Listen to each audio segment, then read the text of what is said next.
Come on, say hi for the camera. Okay, you too, Georgia. Okay, well, today was the big day. Green Lantern makes his film debut, and even though I'm a Marvel fanboy at heart, I've been ecstatic ever since I heard Martin Campbell was directing. He's made great James Bond and Zorro movies, two characters I could never bring myself to give a damn about. So I knew he had a special something, a knack for doing iconic characters justice. The news just got better and better, like when Mark Strong was cast as Sinestro. Perfect choice. He was great in Sherlock Holmes. And the trailers clued me in about how the writers were taking the Green Lantern's mythos seriously, with conquering fear a central theme like in Batman Begins. But the biggest test of facing fear for those excited for GL was over the last 2 days, with it getting ass-raped on Rotten Tomatoes. I admit, I was fearful, but I still trusted Martin Campbell's track record and was determined to go see it opening day in the face of such fears of another train wreck like Daredevil or Superman 3. Well, I saw it early this morning, and it's my sad duty to say that all the critics who panned this movie, every single one of them have their heads up their fucking asses. Yes, people, this is a prime example of how so-called professional critics can succumb to groupthink and get everything back asswards. Rest assured, Green Lantern fucking delivers. Why all the negativity, you may ask? Mostly that it's not as gritty and cerebral as Nolan's Batman films, or that Ryan Reynolds is no Robert Downey Jr. Really? So now everything has to be as dark and gritty as Batman? And sorry, but it's unfair to expect anyone to equal the godliness that is Robert Downey Jr. Robert Downey Jr. cannot be quantified or explained. Robert Downey Jr. simply is. Then there were complaints about it being too campy and cartoony, going so far as equating it to the first two Fantastic Four films, and that Ryan Reynolds was flat and boring when portraying his character. First of all, I expected F4 to be tongue-in-cheek like the comics, and that's not why the first one fell short in my eyes. And while I was watching this movie, I kept on the lookout for it. Where's the Batman level of goofballery I was warned about? Where's the painful dialogue that makes my brain bleed worse than Ninja Turtles 3? Guess what?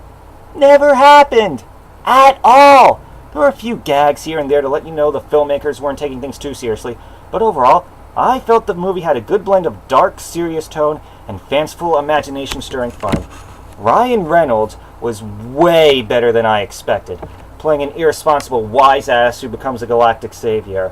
Not as compelling as when Tony Stark has his eyes opened and reinvents himself, but it works, and that's what's important. Lively was just fine as Carol Ferris. No real complaints there. Again, Mark Strong, perfect Sinestro, though he needed more scenes in my opinion. And Peter Sarsgaard as Hector Hammond was obviously having a good time. I had a hunch I'd be impressed by his performance. He really has that creepy vibe. Has that child molester look in this film. And I can't help but think it's a tad familiar. Oh, and when I heard Michael Clarke Duncan was Kilowog's voice, I was skeptical. But for that obligatory training scene, he really got into it. I really felt that was Kilowog breathing down the audience's necks. He even had lines right out of Emerald Dawn and Secret Origins. Writers really knew what they were doing. If I have any complaints about the characters, it's Parallax. I was surprised Parallax was in this first movie. Thought he'd be worked up to over a trilogy. Don't chew the wires, Georgia, please. Thank you. Oh, you're just chewing the blanket, never mind. Oh, and as for Parallax, when they showed his design at first, a big black and yellow cloud with a huge monkey head that reminded me of Andros from Star Fox, I was skeptical about that too. And let's not get into how his backstory was switched around for the film. But in the context of the film, as a manifestation of fear itself, he works fine. Not as good as Scarecrow and Ra's al Ghul in Batman Begins, of course, but that kind of goes without saying. Effects-wise, I'm happy. I'm a notorious non-fan of CGI. Cried foul when Yoda was made fully CGI, but the CG-generated suits are perfectly convincing, and the green light from the the green light constructs are believable. As far as all-out CGI goes, it's just as convincing as Avatar. I don't get how Avatar CG work gets a free pass, but Green Lanterns is the target of such ridicule. I will admit, though, that the overall look of Oa didn't set my imagination on fire, and I hated the look and animation on the Guardians' faces. I was also hoping for a portrayal more like First Flight movie, but, whatever.